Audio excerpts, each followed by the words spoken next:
Madam Speaker, with regard to Part A of the question, I'm informed by the CEB that it is envisaging the financing of Phase 1 of the project, which consists of the installation of 2 open-cycle gas turbines, estimated at 3.7 billion rupees from its own funds.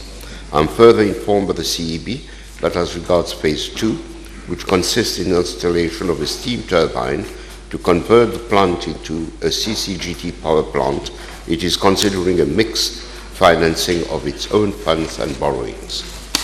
With regard to Part B of the question, I am informed by the CEB that 1 unit at the Nicolet Power Station was commissioned in 1988, a second one in 1992, and a third one in 1995. They are therefore aged 30, 27, and 24 years, respectively, and have approached the end of their useful operating lives. According to the CEB, the option to upgrade these turbines and prolong their lifespan would entail heavy investment. In addition, it is not, according to the CEB, technically advisable to do so. With regard to Part C, I am informed that necessary safeguards have been included in the bid document for the CCGT project. One of the bid conditions is that the selected bidder would be contractually bound for a period of 5 years to proceed with Phase 2, namely the conversion of the open-cycle gas turbine plant into a combined cycle gas turbine plant, only upon the availability of Energie in Mauritius. The question of stranded assets does not therefore arise. Can I just check with Mr. whether the award by the CEB would be for the whole project or for the only for the open cycle part? And what has been the comments of the Central Procurement Board? The Central Procurement Board is still looking into the issue, but the tender is for the 2 phases. One contractor would be contractually bound to provide the open cycle as well as the combined cycle. However, for a period of 5 years, the contractor would have to wait. After 5 years, he would be freed from this condition if LNG is not available. Thank you, Madam Speaker. Since the open cycle gas turbines will be, if I understand, used for only peak management, can the Minister at least confirm whether we can afford to spend about around 4 billion rupees on a system that in 2015 clocked only a total of 106 hours, generating only 2 gigawatt of electricity, representing 0.7% of the total electricity generated? I have to draw the attention of the House that the question of implementing the open cycle gas turbine project is not a recent development.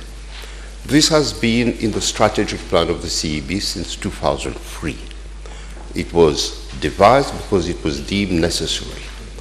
Now, I understand that when we talk of peaking units, we are also talking of the necessity of this plant because of the growing importance of renewable energy, because there would be fluctuations.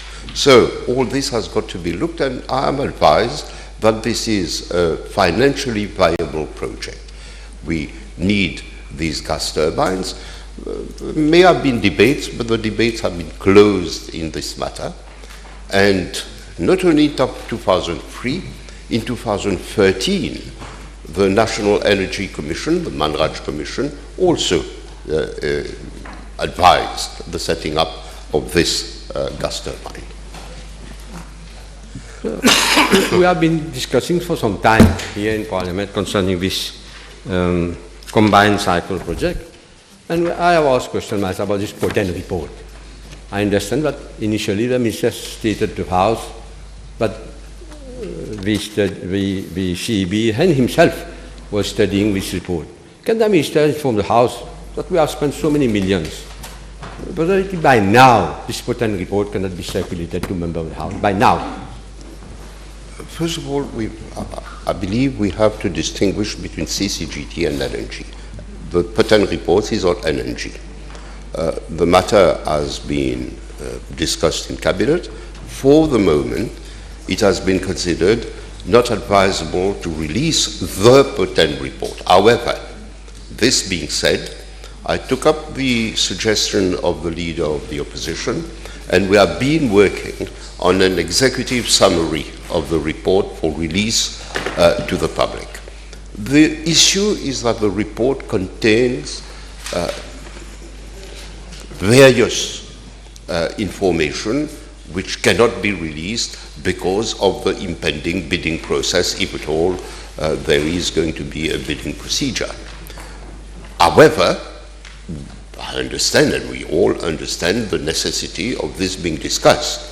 This is why a summary has already been prepared, but is being discussed, still being discussed. Eventually, I'm sure we will consider the advisability of releasing that summary.